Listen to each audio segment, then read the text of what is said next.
Bharatiya Janata party ही आता मूळ Bharatiya Janata party राहिली नाही. ज्यावेळेस सत्ता नव्हती, ज्यावेळेस पक्ष कमकुवत होता, त्यावेळेस पक्षाला उभारी देण्याचं काम, पक्षाला टिकवून ठेवण्याचं काम आम्ही केलं. माझा पण आरोप तोच आहे.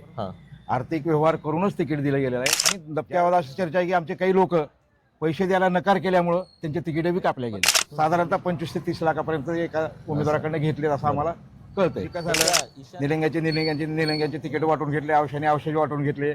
लातूरचे जे निष्ठावंताचे होते ते वाऱ्यावर सोडले. ते माझी तर स्वतःची भारतीय जनता पार्टी जाण्याची इच्छा नाही.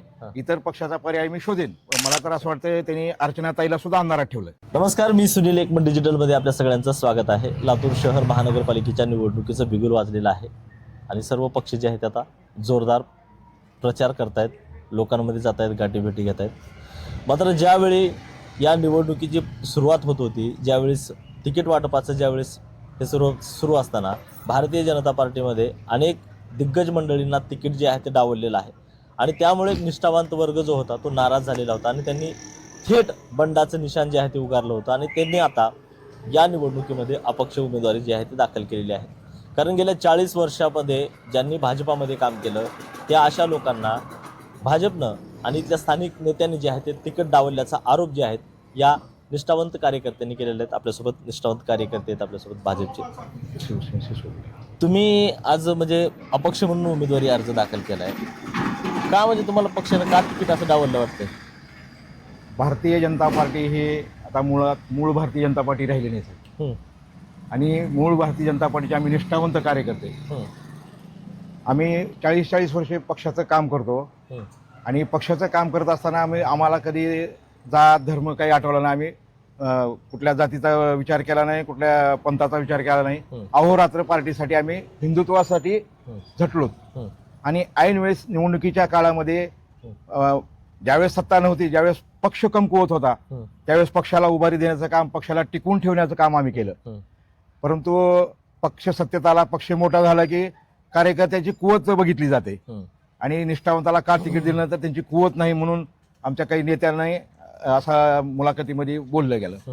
परंतु ज्यावेळेस पक्षाची गरज संपली त्यावेळेस आम्हाला वापरा आणि फेकून द्या असा आमचा ही झाल्यामुळं आम्ही पक्षाच्या विरोधात बंड पुकारलं. बंड नाही म्हणता येणार त्याला, पक्षाच्या विरोधात क्रांती केली. बरोबर. श्री संभाजी पाटील निलंगेकर असं म्हणतात की हे पक्षाचे जे आहेत ते सर्वे झालेले आहेत आणि त्याच्यामधून सर्वांची यादी जी आहे ती फायनल झालेली होती. मग असं कुठं झाले का? कारण आता बरेचदा म्हणजे अशी चर्चा पण होते की आर्थिक व्यवहारातून बरेच तिकीट जे आहेत ते देण्यात आलेत. त्यामध्ये तुमच्या सुद्धा यांनी सांगितलं की आर्थिक व्यवहार करूनच तिकीट दिले तुमच्या निष्ठावंत कार्यकर्त्यांनी सुद्धा. माझा पण आरोप तोच आहे. आर्थिक व्यवहार करूनच तिकीट दिलं गेलेलं आहे. ज्यावेळेस आम्ही इच्छुकाच्या मुलाखती किंवा इच्छुकाचे फॉर्म स्वीकारत होतो त्यावेळेस आता जी तिकीट दिले त्यांच्यापैकी कोणीही तिथं मुलाखत द्यायला आलं नव्हतं किंवा फॉर्म माझ्याकडे, कारण सर्व पक्षाचे फॉर्म माझ्याकडे स्वीकारलो मी. त्यावेळेस कुणीच सुद्धा आलं नाही. आणि ऐन वेळेस येऊन पक्षात येऊन साहजिकच आहे बोलणं. म्हणजे 28 तारखेपर्यंत तो काँग्रेसचा प्रचार करतो आणि 29 तारखेला आपल्या पक्षात येऊन डायरेक्ट त्याला एबी फॉर्म मिळतो पक्षाचा. मग ह्याच्यात कुठला तरी आर्थिक व्यवहार झाल्याशिवाय होत नाही. आणि दबक्यावर अशी चर्चा आहे की आमचे काही लोक पैसे द्यायला नकार केल्यामुळं त्यांचे तिकीट बी कापले गेले. कारण निष्ठावंताला तिकीट पैसे मागता येत नाहीत म्हणून बाहेरच्या आल्या लोकांना, काही लोकांना पैसे मागितले त्यांनी. परंतु त्यांनी ज्यावेळेस नकार दिला त्यावेळेस त्यांना तिकीट सुद्धा मिळालं नाही असा आरोप होत होता. किती पैसे मागितले होते असे? आता किती पैसे असं सांगता येत नाही, पण साधारणतः 25 ते 30 लाखापर्यंत एका उमेदवाराकडनं घेतले असं आम्हाला कळतंय. बरं, त्या ईशान्य स्क्वेअर मध्ये सुद्धा आर्थिक व्यवहार झाल्याचं सगळं गणित आहे ते. ईशान्य स्क्वेअरच्या बैठकीला मी काही नव्हतो, मला काही तेवढं माहिती नाही. कारण आमची बैठक इथं कार्यालयात व्हायची. नंतरच्या बैठका कुणाच्या घरी व्हायच्या या कुठं व्हायच्या ते आम्हाला माहित नाही. आणि जी कोर कमिटी म्हणून होते ती फक्त नावालाच होती. त्यात सर्व ह्या म्हणजे कसं झालं, निलंग्याचे तिकीट वाटून घेतले, औषधी वाटून घेतले. लातूरचे जे निष्ठावंताचे होते ते वाऱ्यावर सोडले त्यांनी. त्यांचे आर्थिक व्यवहार झाल्याशिवाय हे तिकीट वाटप झालंच नाही असं माझं ठाम मत आहे. आता तुम्ही 40 वर्ष ही पक्षामध्ये होतात, निष्ठावंत म्हणून काम केलं तुम्ही, पक्षाच्या अनेक जबाबदाऱ्या आहेत ते तुम्ही पूर्णपणे पार पाडलात. आणि ज्यावेळेस तुम्हाला संधी देण्याची वेळ येते त्यावेळेस तुम्हाला हे संधी मिळाली नाही.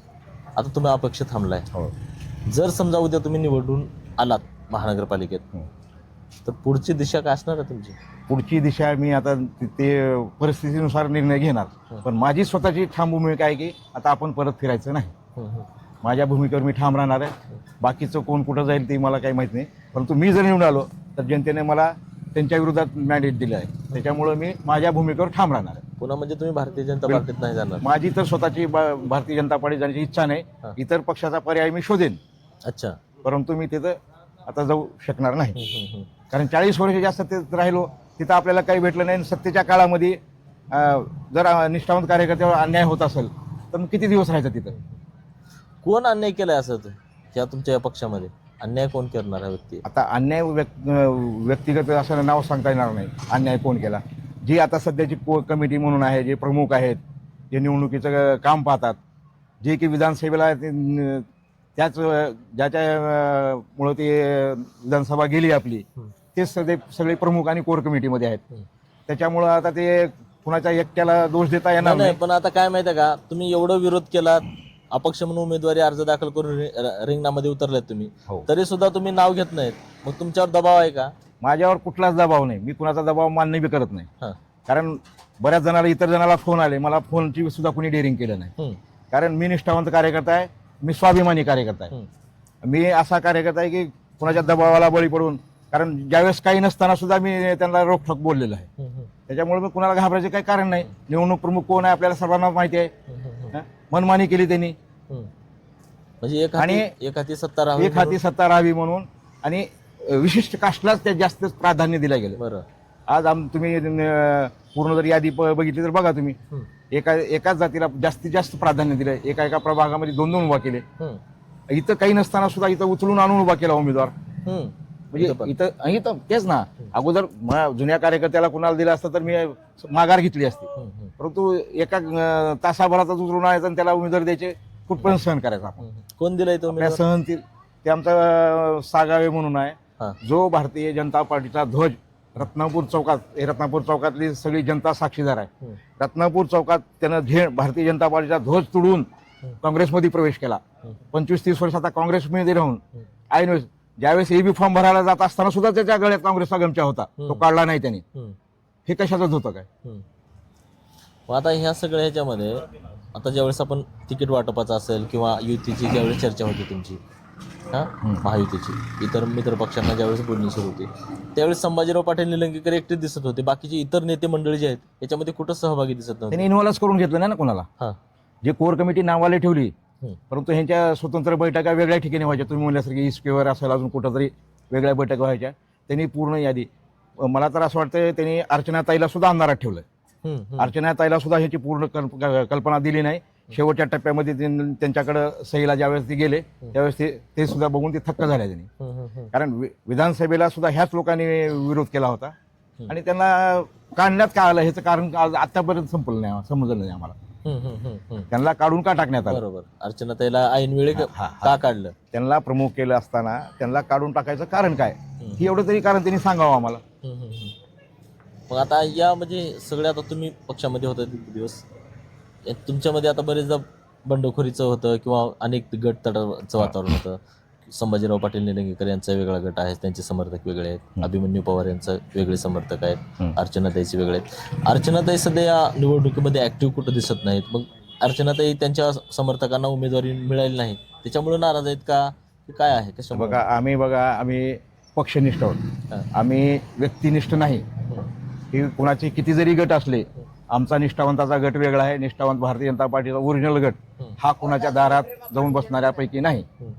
म्हणून आम्ही कोणत्या नेत्याला कुणाचा गट आम्हाला ते मान्यच नाही. आम्ही निष्ठावंत आहोत आणि निष्ठावंत आघाडी म्हणूनच आम्ही जनतेच्या समोर जात होतो. आता कुठल्या पक्षाचा आम्ही आधार घेतला नाही. किंवा माझ्याकडे पुरस्कृत व्हा म्हणून बरेच जण आले, त्यांच्याकडे पुरस्कृत व्हा म्हणून बरेच आले होते. पण आम्ही कुणाचं पुरस्कृत न होता आम्ही आमचा स्वतंत्र गट निर्माण केला. भविष्यात आपल्याला ज्या ह्याच्यात यंत्रणेतून आपल्याला न्याय भेटला नाही, आपण आपलं स्वतंत्र जाऊ, या हिशोबाने आम्ही स्वतंत्र गट तयार केला. बरं. मग तुम्ही हे पक्षांच्या वरिष्ठांना कोणाला सांगितलं का हे सगळं प्रकरण काय झालं किंवा आर्थिक व्यवहार झाले या तिकीट वाटपामध्ये? आता आमची म्हणजे वरिष्ठ बी याच्यामध्ये कुठेतरी सहभागी? वरिष्ठाचा गट आमचा म्हणजे निष्ठावंत भाजपाचा गट झाला. त्या गटाला पूर्ण माहिती दिली, त्यांनी आता वरी कळवली, परंतु तो पण वेळ निघून गेली होती. आता सर्वांनी फॉर्म भरले. आता आज आम्हाला निरोप आला की तुम्ही या, त्यांच्यासोबत बैठक करा. असे बरेचसे निरोप आज बी होते. सकाळपासून बावनकुळे आलेत म्हणून निरोप होते, पण आम्ही त्या निरोपाला झुगारून, कारण आता एकदा इलेक्शन मोडमध्ये आल्यानंतर वापस फिरणं नाही, ते आपल्या रक्तात पण नाही. का भारतीय जनता पार्टीनेच तुम्हाला उभं केलंय की म्हणजे कारण आता इन्कमिंग तर एवढे मोठे झालेले आहेत, नाही. इन्कमिंग ऐका ना, इन्कमिंग एवढे मोठे झालेले आहेत तुमच्याकडे, त्याच्यामुळं आता सगळ्यांना तर संधी देणं शक्य नाही.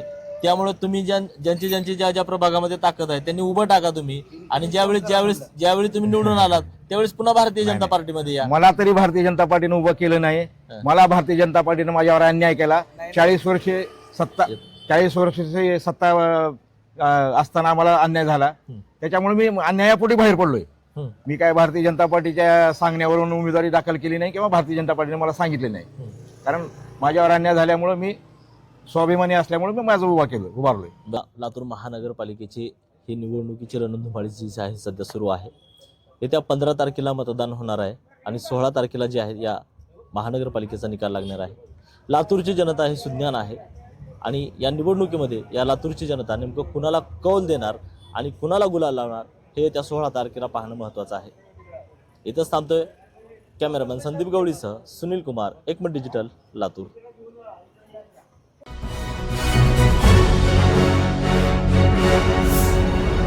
Thanks for watching Ekmat Digital.